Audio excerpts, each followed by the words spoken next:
It takes skill and backbreaking work to create the jewelry we wear.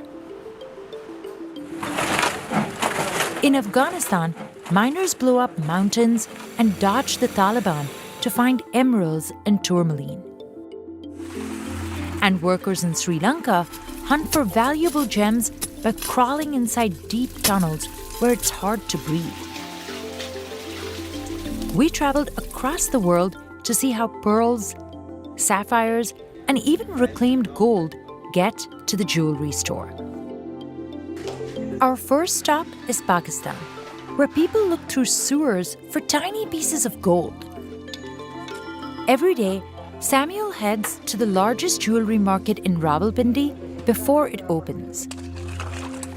He scoops out buckets of waste from the drain and sifts through it. He's hunting for scraps of gold discarded by jewelers when they grind down larger pieces.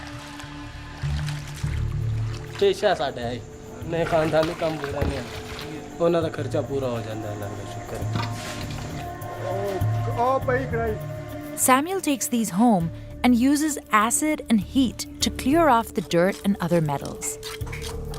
Sometimes he even finds bigger pieces like a gold ring that could earn him as much as 10,000 rupees or $116. But that's on a good day. Workers usually make just $8. Today, all he found was this little piece. He's going to sell it to artisans who make gold jewelry, which is extremely popular in Pakistan and is considered a status symbol. इसके बगैर शादी नहीं हो सकती, ये लाज़मी चीज़ है। सोना इसलिए भी है कि जब वो लड़की शादी करते हैं तो लड़की के पेरेंट्स देते हैं ताकि उसके पास कोई थोड़ी सी अमाउंट चली जाए, कैश चला उसका फ्यूचर के लिए ना। When the market closes down, Samuel and other workers go back to the streets, hoping to find hidden treasures among the trash. Our next stop is Sri Lanka, where miners have hunted precious gems for over 2,500 years. Samaranayaka Gay has lived his whole life in Ratnapura, which translates to the city of gems.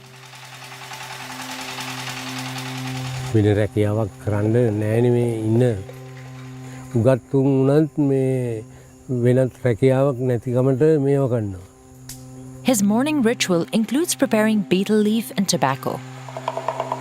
Workers chew on this stimulant all day long for energy.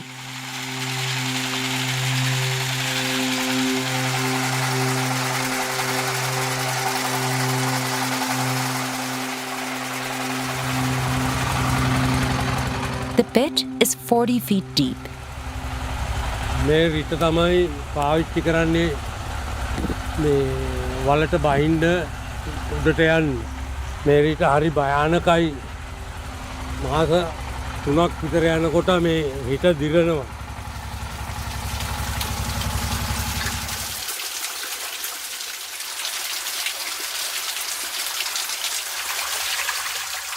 The nearby river often seeps in, dumping sand, soil, and water into the tunnels. Some underground mines are even deeper than the water table. So workers need to constantly run a pump to drain the pit. But the muddy water is often dumped on the surrounding land and could make it unfit for farming. This video was filmed during a particularly heavy rainy season. That's why the tunnels are even more flooded than usual, and that can cause them to collapse. In 2015, 4 people were killed in Ratnapura when a mine caved in.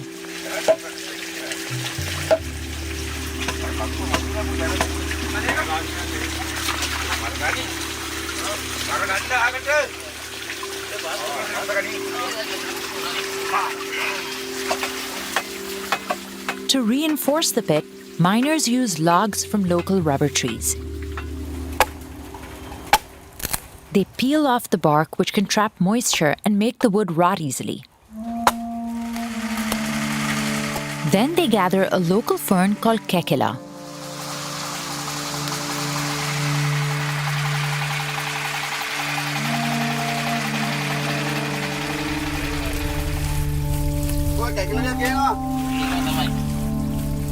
වැඩින එක නතර ගන්න මේ කැකිලු වලින් තමයි.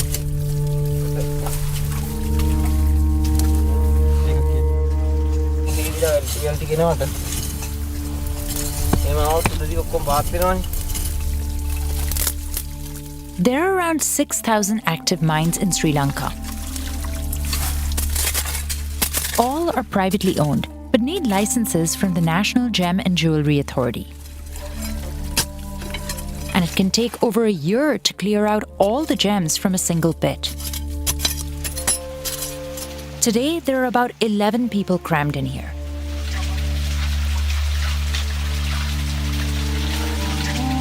The lack of oxygen makes it difficult to breathe, so they use air pumps to ventilate the tunnel through these tubes. Gases like methane are also naturally produced here.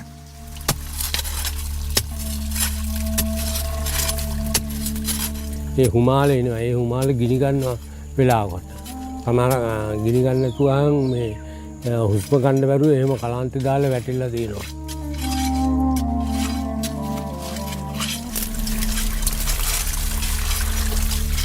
Years of experience have taught them to guess the direction of the deposits.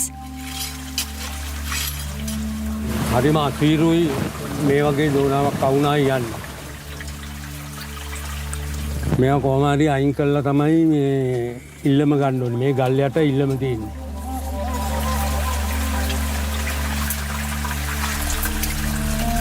මේ ඊළඟට එහෙම ගොඩක් තියෙනවා.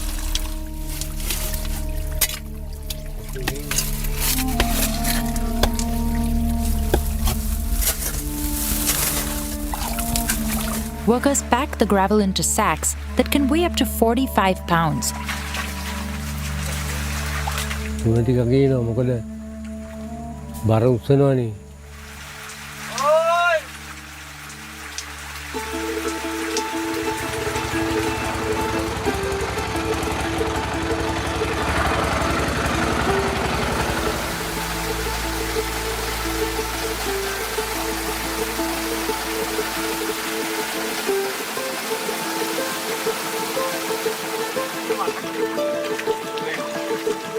They rinse the gravel in a nearby stream to remove mud and sand. මේව කරකවනකොට ඒ බර තියෙන මණික මේ වට්ටිය අඩියට බහිනවා.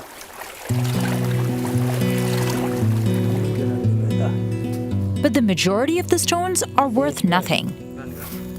On average, miners like Samaran Aikage earn a basic salary of 1,200 rupees per week. That's about $3, and in Sri Lanka, it's enough to buy about a gallon of milk. But when they find a precious gem, they hand it over to the mine owners, who sell it to middlemen.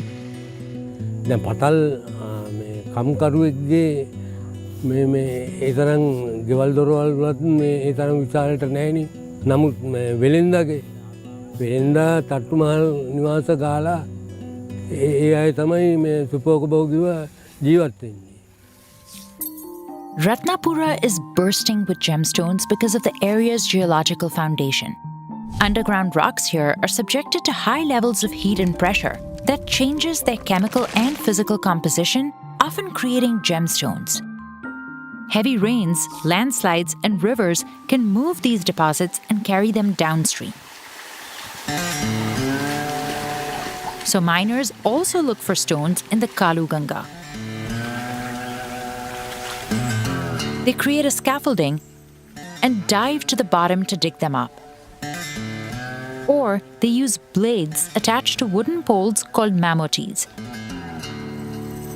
That can cause extensive damage to riverbeds.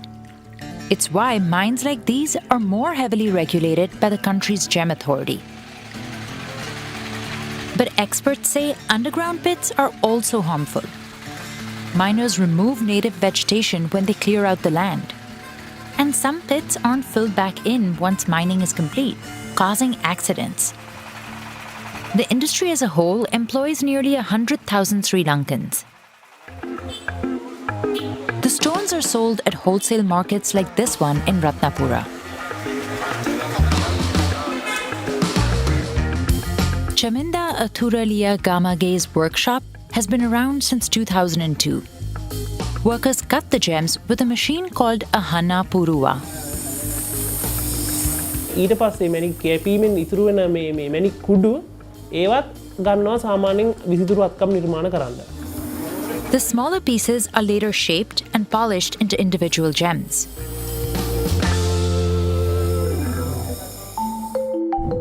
A 1-carat blue sapphire from Sri Lanka can range from $450 to $1,600, depending on the 4 C's: color, cut, clarity, and carat, or weight. The largest star sapphire in the world was found in Ratnapura in 2016. It's called the Star of Adam, and it's worth $300 million. While global demand is growing, the gems are still refined in a traditional way. At this workshop in Ratnapura, Sunil is using a centuries-old technique to enhance the color of the gems. He places them on coals as hot as 2000 degrees Fahrenheit. Then he blows on the embers for several hours, which alters the color and clarity. Artisans say this method has been used for more than 1500 years. But Sri Lanka's gem mining industry is much older. Jewels adorn thrones of Sri Lankan royalty from 540 BC. Kings from the island often sent gems to foreign lands to establish trade and relationships. Venetian explorer Marco Polo even mentioned the gems in his journals. But a political and economic crisis has put this historic gem industry at risk. Hundreds of thousands of Sri Lankans took part in widespread protests last year and ousted President Gotabaya Rajapaksa. They blamed his government for high inflation as prices of food and fuel spiked, and that directly affected miners. සාමාන්‍යයෙන් මේ කර්මාන්තයත් පතල් කර්මාන්තයට පොඩි බලපෑම් සිද්ධ වුණා. මොකද දැන් තෙල් අර්බුදයේ හින්දා අතරම පතල් කෙරෙන්නේ ඔය පතල් මැෂින්ස් ගොඩාක්ම ඩිපෙන්ඩ් වෙන්නේ ඩීසල් මත. ඉතින් ඔය ඩීසල් කේස් එක හින්දා ගොඩක් පතල් කෙරෙන එක පොඩ්ඩක් අඩු වුණා. Samara Naikage's wife Pia Sili Ihalage says their family had a hard time making ends meet. තදින්ම බලපාව අපිට කියන්නේ මේ මෙහා කරන රස්සාව අනුව ගාදුරට බෙහෙත් ගන්න එතනින් ගියාම කෑම බීම ටික පවා ගොඩක් අපහසුතාවයකට මුහුණ දුන්නා. පතල් රස්සාව නැති වුණා. පතල් රස්සාව ඉතින් මාස ගාණක්ම මාස කොහමත් 6ක් 7ක් වගේම නැත්තටම නැති වුණා.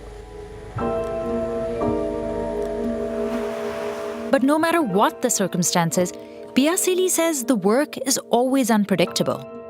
Sometimes miners can go weeks without finding a valuable gem.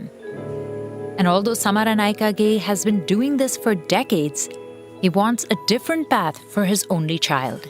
නෑ එයා ඉස්කෝලේ යනවා දැන් මේ පාර විභාගෙ ලියලා ප්‍රතිඵල එනකම් බලාගෙන ඉන්නවා. එයා පතල් වලට මම නම් යොමු කරන්නේ. In New Zealand, a company has figured out how to extract gold from electronic waste. Mint innovation begins with the circuit boards that are inside nearly every electronic device. So this is how the electronics, the circuit boards, this is how we receive them, cut up, shredded into pieces. The company says it sources all raw material from a local recycler. Exporting waste is an absolutely abhorrent thing for the human race to be doing. The company's founders think that if it's easier to get valuable metals from e-waste, countries will choose to deal with it locally. A lot of the gold's wrapped up in these chips. The first step is to grind the circuit boards into a sand-like consistency. Workers shovel this sand into a reactor, which mixes it with inexpensive chemicals. Those acids and oxidants are pretty commonly available industrial chemicals. Next, machines pump the mixture into a filter press to separate the liquids from the solids. This blue fluid contains a high concentration of copper, tin, and other less valuable metals. Mint uses electricity to pull out the copper. We simply put that through a series of plates, pass it over that have electric current flowing through them, and that plates out the copper from solution. The metals that pay the bills are the gold, the palladium, the copper and the tin because they're most abundant and most valuable. But at this step in Mint's process, palladium and gold are still stuck in the solids. They're harder to dissolve and require another chemical bath. For the precious metals, you need something with a little bit more oomph. So that's why we break it into 2 stages. The next step in Mint's process makes it one of a kind, and it requires the help of nature. We're the first people to use microorganisms to selectively concentrate precious metals. We're kind of inventing the whole technology along the way. Mint's team identified these tiny helpers in 2017 through a series of research trips to places like abandoned mines or fields with rusty equipment. Given enough pressure and time, microbes seem to find a way to thrive in any environment. They collected species of bacteria and fungi that evolved to bond with specific metals. Our microorganisms recover gold, they also recover palladium. These are not pathogens by any stretch of the imagination. So would I drink a vial of them? Probably not, but I wouldn't drink a vial of a lot of things. So over several hours, the microbes will gain weight as they absorb precious metal ions. And we've now got a concentrated microbial paste that contains a good portion of precious metal. When the paste dries out, the gold nanoparticles in it start to appear purple. Gold has this funny property that when it is in small nanoparticles, as well, gold and colour have this hue of blues to reds. The mixture is ready for the last step. So this is where the final bit of magic happens, where we burn off the microbial part, just leaving the metal part behind that they've captured. Our product is a gold-rich ash. That goes to a refiner who is the one who turns it into your 99.99% gold. It takes 1 week to extract 150 grams of gold from 1 ton of circuit boards. The founders carry around this solid gold coin to show what that looks like. Is it pure gold? That's pure gold. Super heavy. It seems like a lot of work for a small payoff. Is it really worth the trouble? Mint's founders say yes, because it's getting harder to mine precious metals from the earth. The big gold mines are recovering literally grams, 3, 4, 5 grams of gold from a ton of rock. 81% of gold that's identified today is already above the ground. And as gold mines are depleted, the amount of e-waste generated globally has increased steadily over the past decades. If those trends continue, by 2050, we'll have to deal with 110 million metric tons of e-waste every year. That's like every person in the world throwing away a countertop microwave. Up to 1/5 of all e-waste moves across borders, likely ending up in developing countries where workers process it by hand at illegal dump sites. Activist Jim Puckett has spent over 25 years tracking how e-waste ends up in these toxic environments. The entire life cycle of electronics, unfortunately, disproportionately burdens the global south with the real environmental harm and pollution. Thousands of people worldwide make a living extracting copper from e-waste, primarily by burning it. Inhaling the fumes damages workers' lungs and increases their risk for cancer and other illnesses. We are suffering for a year because the heat is there, where the smoke to disturb us. Other studies have found that large e-waste dumps contaminate water, soil, and crops.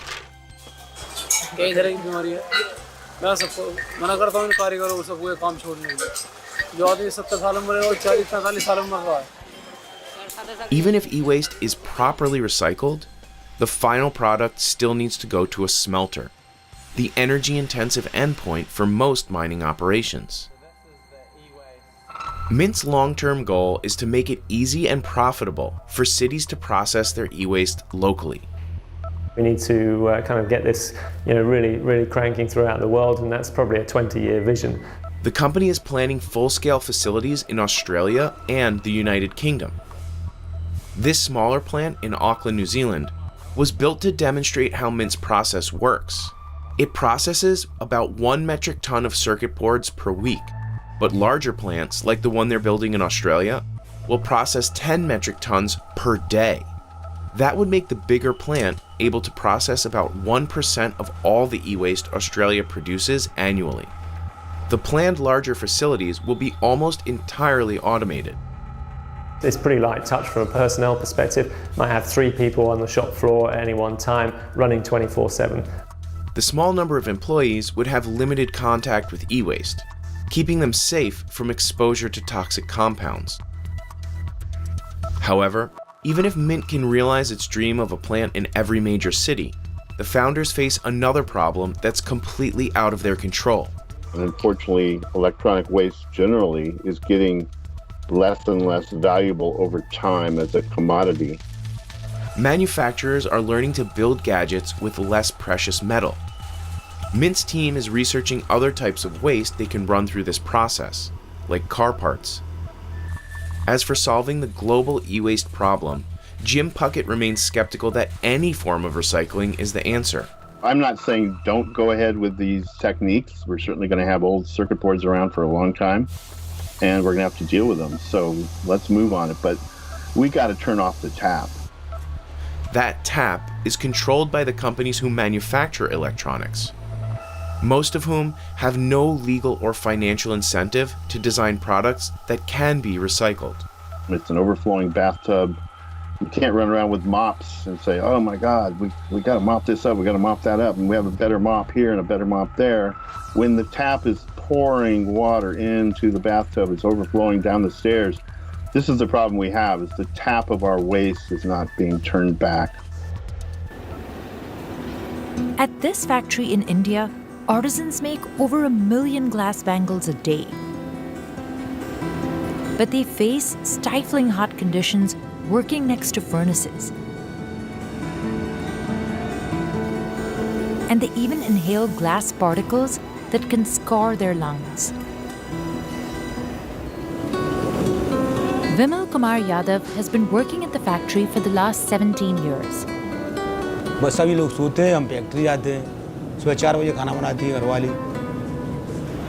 It all starts with craftsmen sifting through silica sand, which is the main ingredient for bangles. Then they add in any scraps of leftover glass, like broken bottles or damaged bangles.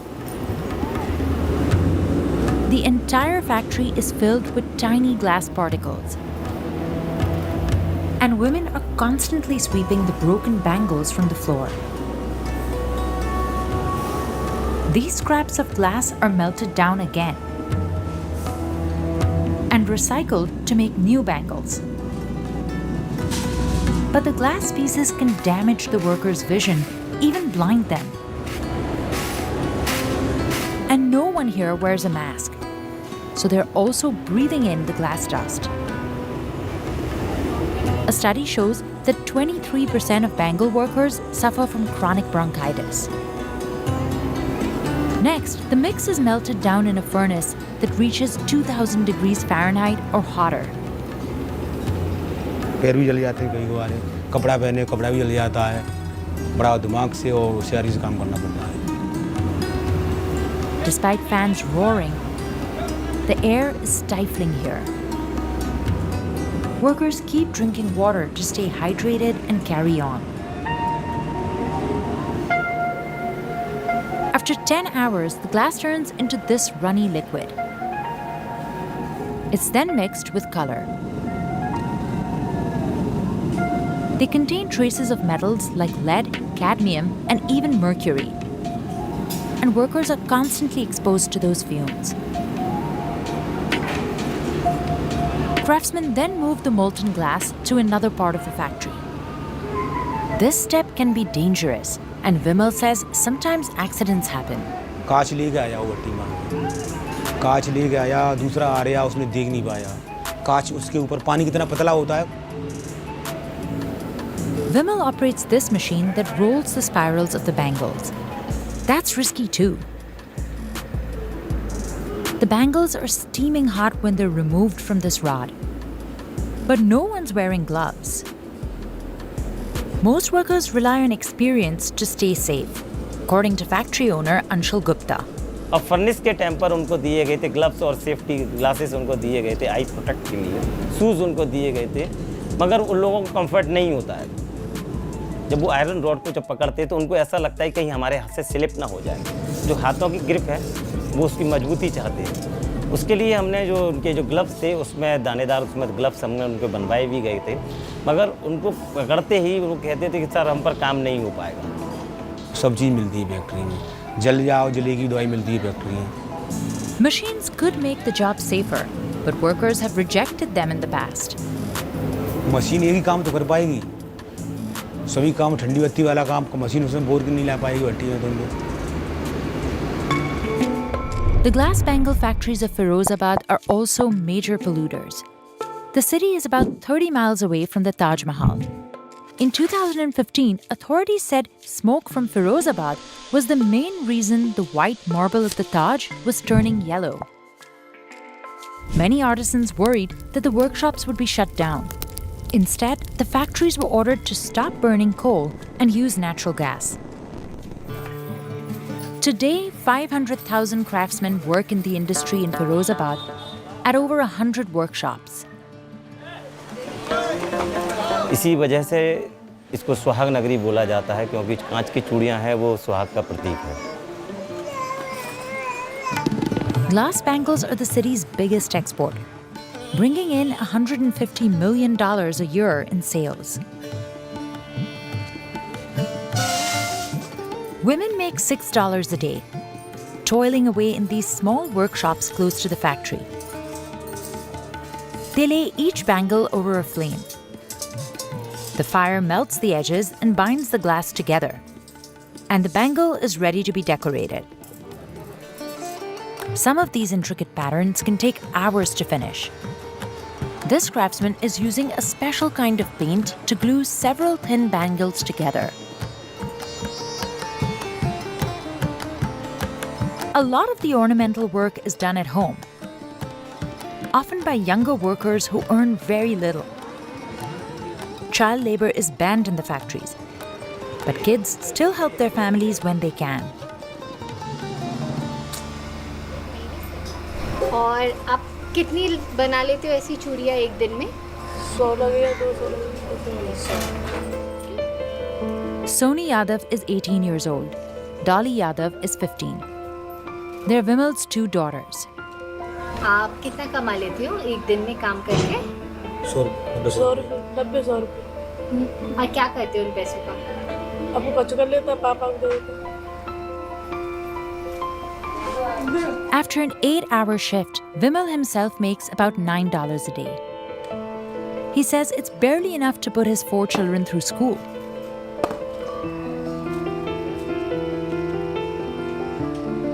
To make a little more cash on the side, Vimal tends to buffaloes. बाजार से आता हूँ duty पे से, भैंसों के लिए चारा लाता हूँ और बच्चे भी साथ में देख रेख करते हैं भैंसों की। वैसे तो सही है, भैंसियों का दूध चला जाता है 400 500 रुपये का, ये पैसा बचता रहता है, उस कारखाने से खर्चा चलते रहते हैं। He hopes that one day he can start another milk business.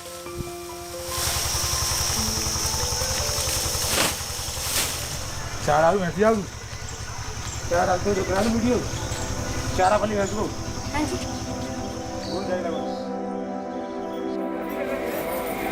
For all the risks involved, the end product is not expensive.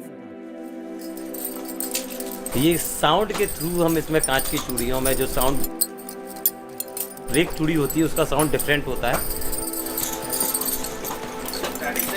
A set of 12 bangles can range from $1 to $13, depending on how fancy it is. कि लोगों को लगती है कांच की चूड़ियाँ दिखने में सुंदर लगती है, मगर उसके पीछे की जो सच्चाई है, उसके पीछे काफ़ी लोगों का 40 से 50 लोगों का एक चूड़ी बनाने में हाथ होता है।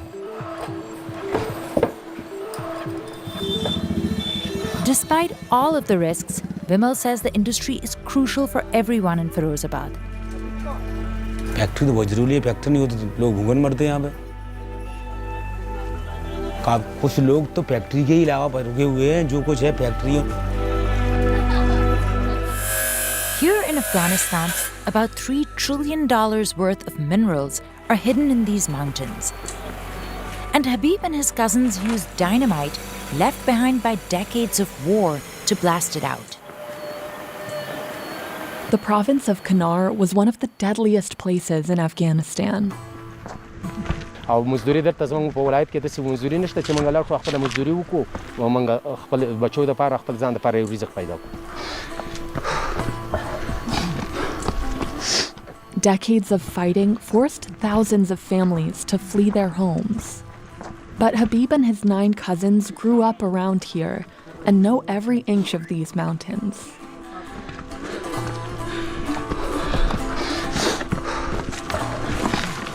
Habib hikes for 10 hours to reach a campsite nearly 10,000 feet above sea level. They'll live here mining for the next month. د ښه معدن خاصیت کان خاصیت دا دی چې دا شګوګر ولري دا سوخته ولري. Habib first spotted tourmaline in these mountains 25 years ago. دا صفانه دا چنجو والی. Now, with decades of experience, the 55-year-old is the leader of his group. نو د سخت خود د چې به وکم نو بل طریقه نشته غیر د الله نه بل.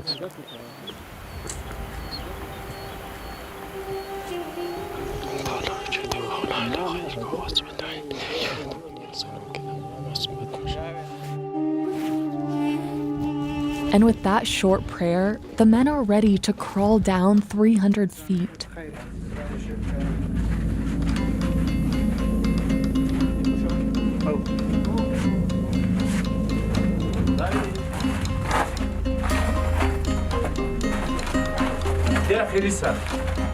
اصلي شداده دته وایرک فدا صفانه دي دا ډېر. The veins are actually magma that cooled under high pressure, creating emerald and tourmaline. الله خزانه یې ګرځي.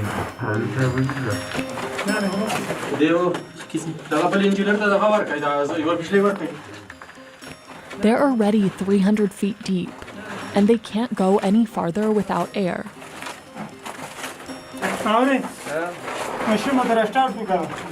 کته کوزيږي کته کوزيدې شي دا ماشين به سٹارټ کو هوا به تیرا وجوږي. This narrow tube pumps their oxygen from a ventilator above ground.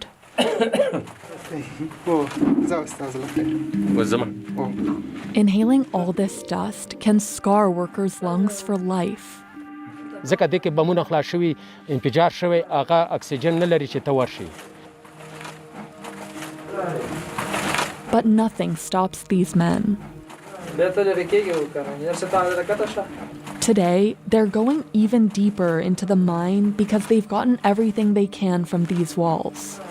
او موږ چې خپل ځان ګورو لکه د عمر زموږ جون چې کوم یو دی دا په ضلالت کې دی کمزورتۍ کې دی چې پکېدلې موږ دې نیسو. صحیح ده.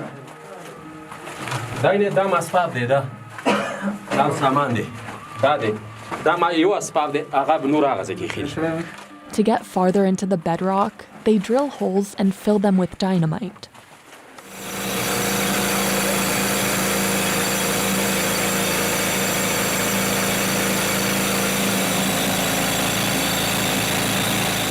هم چې دا خطرې ده دا برمه چې دا خطرې ده چې جیب چې کنه یو دې دلته کې ولاړ دایمه چې د مليون را خلاص دا د چت سره نیسی چې مرګله د سره نه وژنې دي خو بس په بل غریبي سره نشته هم دا کار دی کې لګي. The bedrock that contains the gems is often brittle and could easily collapse with heavy drilling. In 2019, 30 miners were buried alive at a gold mine in another province. د مر سره لوبې دي کنه مر سره لوبې دي کنه دا بمونه دي دا دغه دي موږ داسې مجهزه جامه نه لرو ډېر مړ شو. The dynamite is all set. Now they have less than a minute to get out of this tunnel.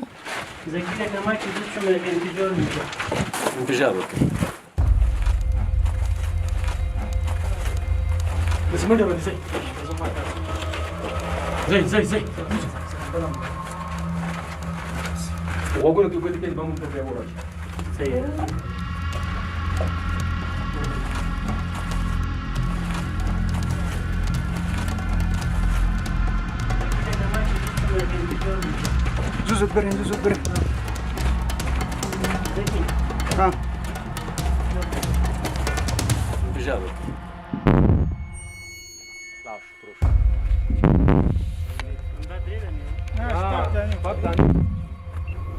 Klaus, proszę.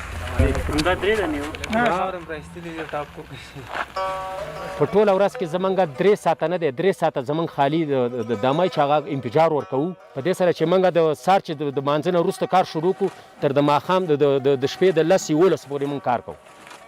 They usually go back in to retrieve the gems. But today they left early because they heard the Taliban was on its way. During the 20-year war, the Taliban and other insurgent groups operated most of these mines. Reports suggest they were earning up to $20 million a year smuggling jewels out of the country. And the gems continue to fund the Taliban today, after the group regained control of Afghanistan. Meanwhile, people like Habib struggle to find buyers, since most countries don't openly trade with Afghanistan.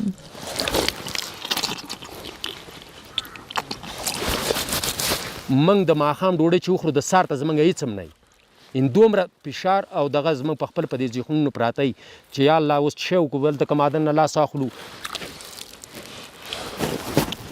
His only option is selling to local jewelers. He divides the money among his workers. Habib makes about $140 a month, nearly double the average salary in this country. But he has to feed his wife and 12 children. And it's hard to sell his gems for more.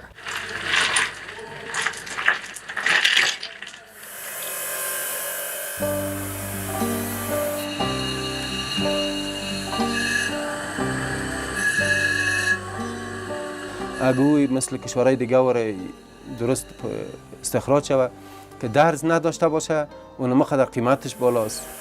Noor Ahmad Shirzad has been polishing gems for more than 30 years. He learned the craft from his cousin in Pakistan when his family lived there as refugees during the Afghan Civil War. But he returned in the early 2000s and set up a workshop with his brothers here in Kabul. به می رقم است هر دانه که آبدار است رنگدار است شفاف است و سایز دانه کلانش هم قیمتی است. He works mostly with blue lapis lazuli.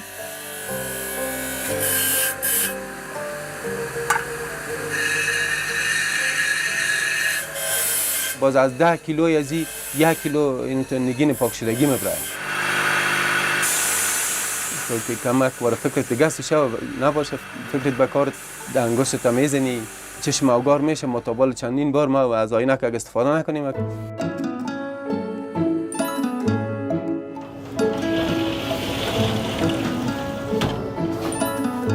Noor's younger brother, Amir Ahmad Shirzad, runs the store upstairs.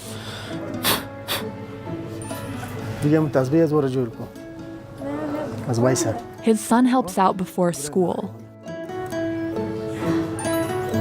They sell everything from dishes to jewelry and sculptures. Amir says he prices items based on the weight of the stones and how long each piece took to make.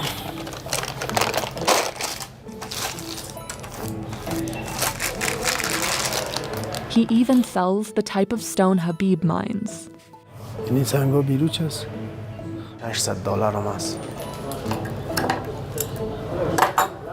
And he makes these prayer bead necklaces himself.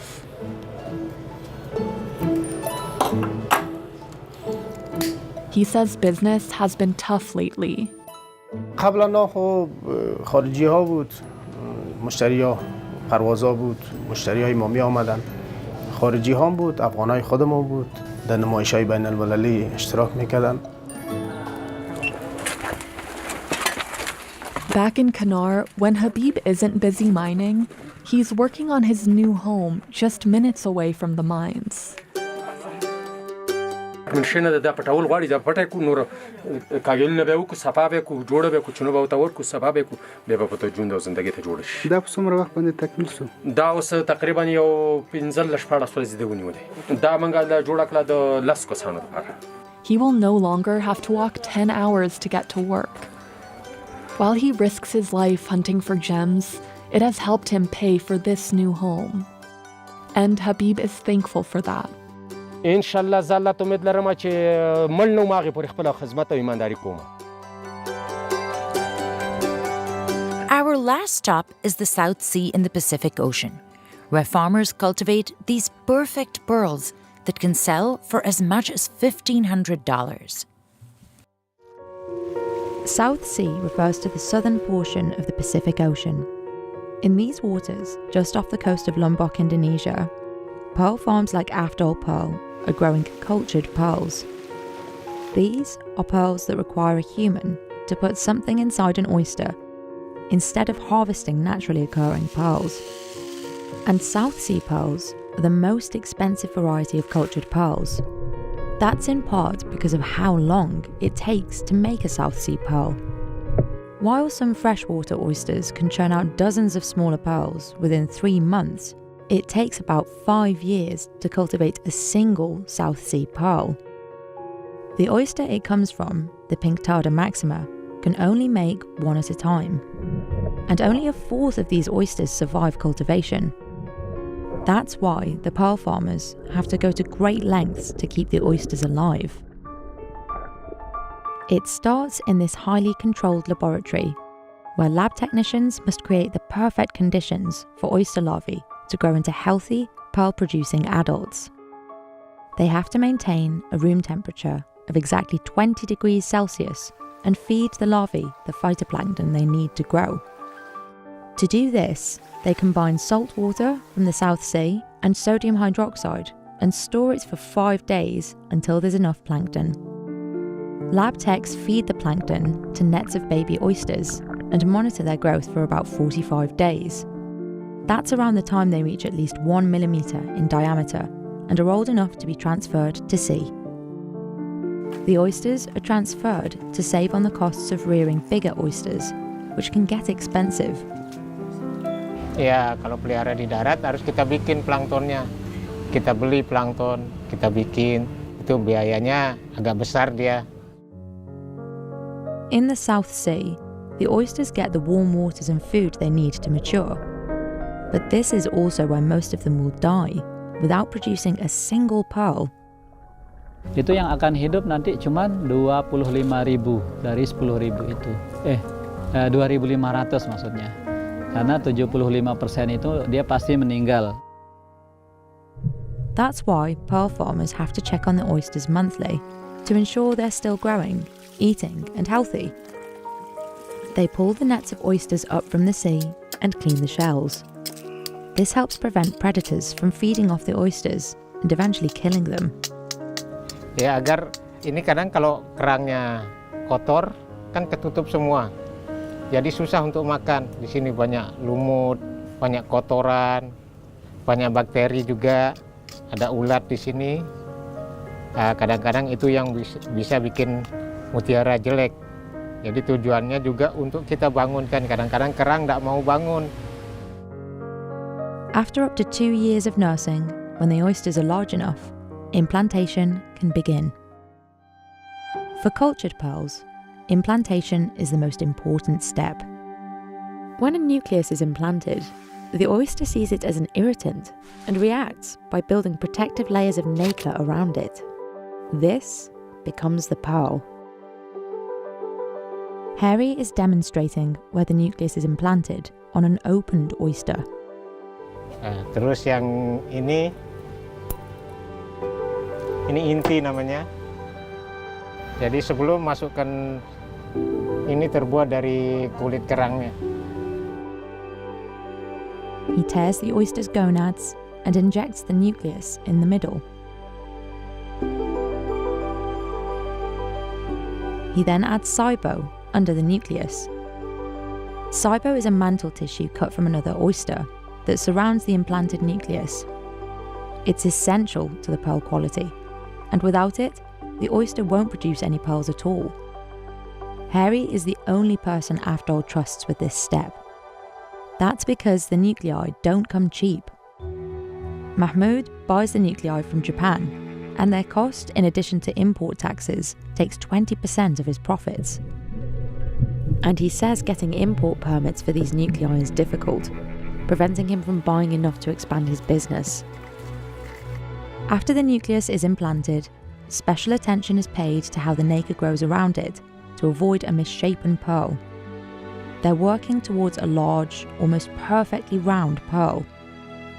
Workers invert the oysters and put them in their protective nets to bring back to sea.